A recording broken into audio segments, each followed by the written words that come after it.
कैसे हैं आप सभी। आई होप आप लोग अच्छे होंगे। और आप सभी ने जो हमारा क्लास 7 का जो चैप्टर 9 मोशन एंड टाइम हम जिसकी फर्स्ट वीडियो देख चुके हैं वो आपको समझ में आई होगी। और आज मैं आपके सामने नेक्स्ट वीडियो नेक्स्ट टॉपिक के साथ में लेकर आई हूँ। और अगर आपने अभी तक फर्स्ट पार्ट नहीं देखा है तो प्लीज आप फर्स्ट पार्ट को जरूर से देखिए, तभी ये वाला वीडियो आपको समझ में आएगा। ठीक है। और अगर आप पहली बार इस चैनल पे आए हैं तो प्लीज आप इस चैनल को जरूर से सब्सक्राइब करिए ताकि आने वाले नोटिफिकेशन आपको मिल सके। ठीक है बच्चों, चलिए बिना टाइम वेस्ट करे हम सीधा टॉपिक पे चलते हैं। और आज का हमारा टॉपिक है मेजरमेंट ऑफ टाइम।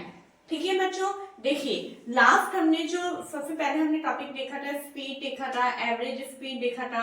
आज हम टाइम को देख रहे हैं। क्यों? क्योंकि आपको ध्यान हो तो हमने स्पीड का एक फॉर्मूला देखा था, distance upon time.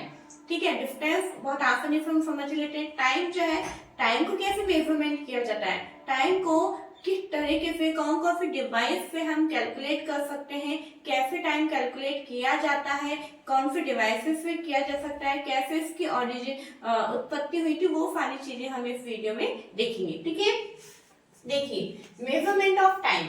In olden days, people measured time with the help of natural events since they occurred at regular intervals of time.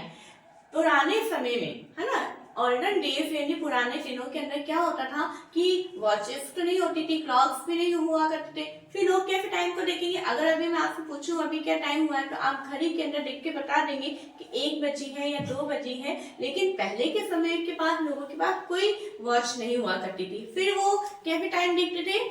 तो वो टाइम देखते थे नेचुरल इवेंट्स की मदद से, यानी जो प्राकृतिक घटनाएं होती हैं उनकी मदद से वो टाइम को कैलकुलेट करने की कोशिश करते थे, एक इमेजिन करते थे कि हाँ ऐसा हुआ है या हुआ होगा। ठीक है, लेकिन वो परफेक्टली नहीं बोल पाते थे। ठीक है, तो फिर उसके बाद में क्या हुआ? The unique time used by them were. और क्या वो जैसे हमने देखा नेचुरल इवेंट्स, तो वो कौन से नेचुरल इवेंट्स को काम में लेते थे, किस तरह से टाइम को कैलकुलेट करते थे, कुछ पॉइंट्स हमारे सामने है वो आपको ध्यान में रखने हैं। जैसे कि the time interval between sunrise and sunset or to the next sunrise it was called a day।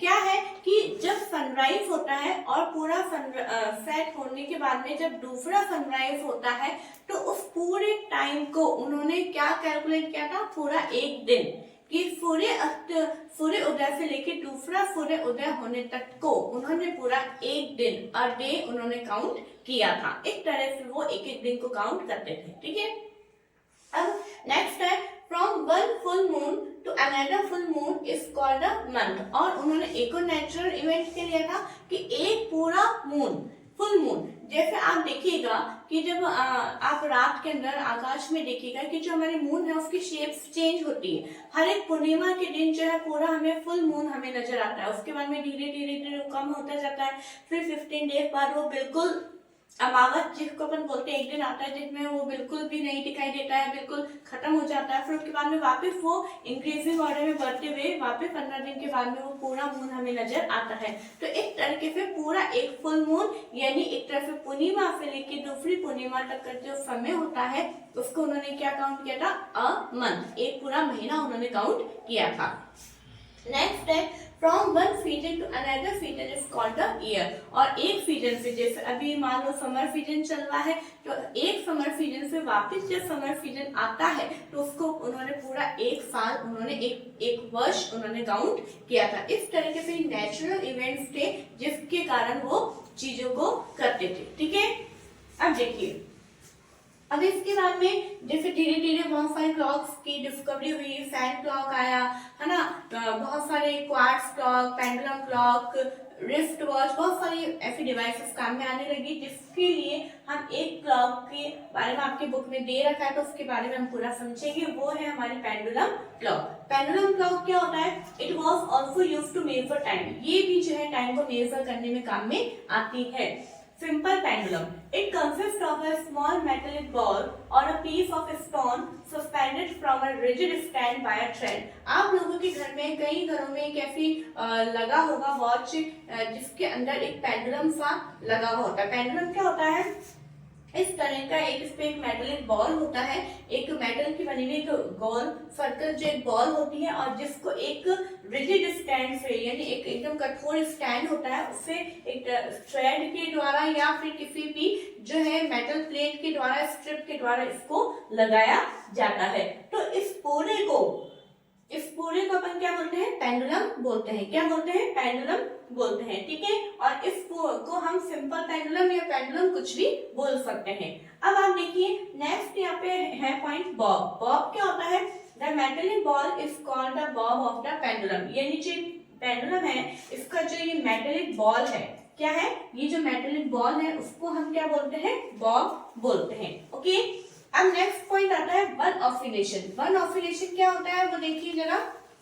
When the bob of the pendulum starts from its mean position। देखिए सबसे पहले क्या होता है, जैसे कि फॉर एग्जांपल ये एक पेंडुलम है, ठीक है, तो पेंडुलम अभी बिल्कुल रेस्ट पोजीशन में, ये बिल्कुल मूव नहीं कर रहा है, लेकिन जैसे ही अगर ये मोशन करने लगता है तो इधर जाता है, फिर इधर जाता है, फिर यू रुकता है, फिर इधर जाता है, फिर इधर, ठीक है, इस तरह से ये मूव करता रहता है। फिर एक समय आते हैं कि बिल्कुल रेस्ट में आ जाता है। तो यहाँ पे की दो पोजीशन होती है, एक पेंडुलम दो पोजीशन में मूव करता है।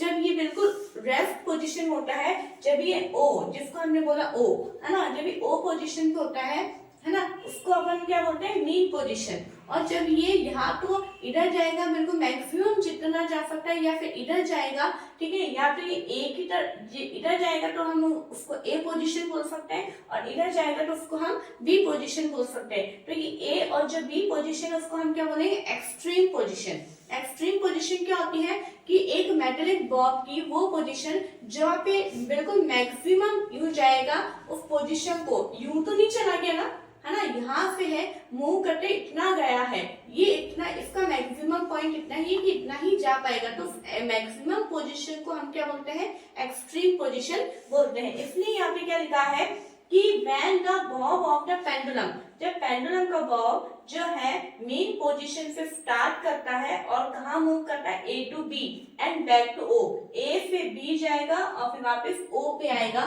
तो इस पूरे जो है सर्कल को हम क्या बोलते हैं, वन ऑसिलेशन बोलते हैं। वहां पे बता रही हूँ जो मेटलिक बॉब है वो ओ से स्टार्ट करता है, इट मींस मीन पोजीशन से स्टार्ट करता है और एक्सट्रीम पोजीशन ए पे जाता है, फिर बी पे जाता है और फिर वापस ओ पे आके रुकता है। तो इस पूरे सर्कल को, है ना, हम क्या बोलते हैं, वन ऑसिलेशन बोलते हैं। ठीक है, आई होप आपको ये समझ में आया होगा। अब जब ये वन ऑसिलेशन हो रहा है, जब कुछ ना कुछ हो रहा है, तो मैंने फर्स्ट वीडियो में बताया था कि जो टाइम है वो कभी रुकता नहीं है, टाइम हमेशा चलता ही रहता है ना। जैसे फिर उस एग्जांपल को बताना चाहूंगी, अभी आप वीडियो देख रहे हैं तो वीडियो के साथ में टाइम की तरफ नजर डालिए, आपको वहां पे घड़ी चलती हुई नजर आ रही है, 2 3 4 5 6 7 8, है ना, एक तरह से। तो यहाँ पे भी जब ये काम हो रहा है, जब पेंडुलम मूव हो रहा है, तो कुछ ना कुछ तो टाइम लग रहा है, टाइम तो लगेगा, कुछ ना कुछ तो टाइम काउंट करना ही पड़ेगा, तो उसको हम क्या बोलेंगे, टाइम पीरियड बोलेंगे। देखिए, the time taken by the pendulum to complete one oscillation, यानी पेंडुलम के द्वारा वन ऑसिलेशन को कंप्लीट करने में लगने वाला टाइम ही क्या कहलाता है, टाइम पीरियड कहलाता है। वापिस बोलना चाहूंगी कि इस पेंडुलम को वन ऑसिलेशन कंप्लीट करने में, अब वन ऑसिलेशन क्या है वो मैंने यहाँ पे समझा दिया है। आप थोड़ा सा देख रहे होंगे कि मैंने हर एक डेफिनेशन को, हर एक चीज को हेडिंग के साथ में लिखा है ताकि आपको सारी चीजें क्लियर हो, है ना। तो जब पेंडुलम को वन ऑसिलेशन कंप्लीट करने में लगने वाला टाइम ही क्या कहलाता है, उसका टाइम पीरियड कहलाता है। ठीक है, अब देखिए टाइम पीरियड का हम यहाँ पे थोड़ा सा, मैंने फॉर्मूला आपके बुक में नहीं दे रखा है लेकिन मैंने लिखा है ताकि आपको इसके न्यूमेरिकल सॉल्व करने में हेल्प मिल सके। तो टाइम पीरियड को जैसे कि फिजिक्स में जब भी हम डेफिनेशन देखते हैं तो उसका फॉर्मूला जरूर बनता है। तो टाइम पीरियड का फॉर्मूला क्या बना, total time taken upon number of oscillation, यानी जितने टाइम में कितने नंबर ऑफ ऑसिलेशन किए गए हैं। जैसे पेंडुलम एक बार इधर आया, यू आया, ये 1 हो गया, फिर इधर आया, फिर इधर आया, फिर ये वापस रुका 2 हो गया। तो कितने टाइम में, मान लो फॉर एग्जांपल मैंने 30 मिनट्स का टाइम लिया, तो 30 मिनट्स में पेंडुलम ने कितने ऑसिलेशन कंप्लीट करे तो उस ऑसिलेशन को कंप्लीट करने में उसका कितना टाइम पीरियड लगा, तो वो हमें कैलकुलेट करने के लिए हमारे पास में एक फॉर्मूला है। वो क्या है, ये आपको याद करना है। Time period is equal to total time taken upon number of oscillation. ठीक है, अब देखिए जब भी आप फॉर्मूला लिखेंगे तो आपको इस तरह से बॉक्स में बंद करना है ताकि आपका कॉपी में फॉर्मूला हाईलाइट हो सके। अब यहाँ पे मैंने आपको इस फॉर्मूले को समझाने के लिए और इस पॉइंट को और क्लियर करने के लिए एक एग्जांपल मैं यहाँ पे बना के लेकर आई हूँ, वो आपको लिखना है और इस तरीके से आपके सामने का कोई भी न्यूमेरिकल आ जाए तो आपको सॉल्व करने में प्रॉब्लम नहीं होगी। वो क्या है, a simple pendulum takes 48 second to complete 20 oscillation. क्या बोल रहा है कि एक सिंपल पेंडुलम जो है 20 ऑसिलेशंस को कंप्लीट करने में कितना टाइम ले रहा है, 48 सेकंड। ठीक है, कैलकुलेट टाइम पीरियड, तो वो ये कह रहा है कि अब इन जो ऑसिलेशंस को इसने इतने सेकंड में किया है तो इसमें टाइम पीरियड कितना लगा। तो उस टाइम पीरियड को निकालने के लिए हम इसको सॉल्व करेंगे। ठीक है, तो सबसे पहले हम जो चीजें हमें गिवन होती है उसको हम लिखते हैं। For example number of oscillation is 20 and total time taken is 48 second. ठीक है, अब देखिए time period is equal to total time taken upon number of oscillations. ठीक है, ये फॉर्मूला है हमारा, इसमें हम वैल्यू पुट करेंगे तो टोटल टाइम कितना है 48 और नंबर ऑफ ऑसिलेशन कितने हैं 20 का जब हम 48 में डिवाइड करेंगे तो हमारे पास में कितना आ जाएगा 2.4 सेकंड। देखिए टाइम है तो टाइम की यूनिट क्या होती है, सेकंड होती है, इसलिए हमेशा आपको यूनिट भी लिखना है।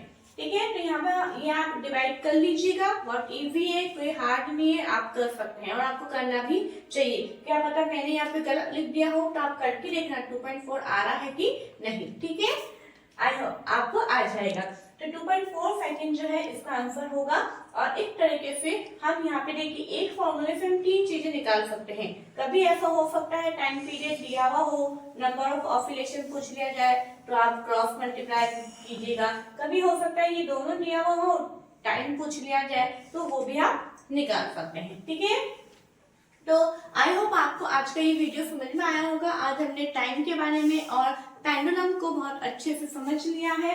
यहाँ पे मीन पोजीशन क्या होता है, एक्सट्रीम पोजीशन क्या होता है, वो भी आपको समझ में आ गया होगा। ठीक है बच्चों, तो प्लीज मैं ये चाहूंगी, मेरी रिक्वेस्ट है कि आप इनके नोट्स जरूर से कॉपी में लिखिए ताकि आपको याद करने में बहुत ही आसानी हो जाएगी। ठीक है, और अगर आपने अभी तक दूसरों को नहीं बताया है शिक्षिका साइंस पॉइंट चैनल के बारे में तो प्लीज आप बताइए, क्योंकि अगर आप बताएंगे नहीं और वो लोग भी सब्सक्राइब नहीं करेंगे और अगर आपने भी अभी तक सब्सक्राइब नहीं किया है तो प्लीज आप इसको करिए ताकि जो मैं मेहनत कर रही हूँ उस मेहनत का भी मुझे प्रतिफल मिल सके। ओके, वीडियो अगर अच्छी लगती है तो लाइक करिए, फिर कहना चाहूंगी शेयर करिए एंड सब्सक्राइब करिए। Thank you.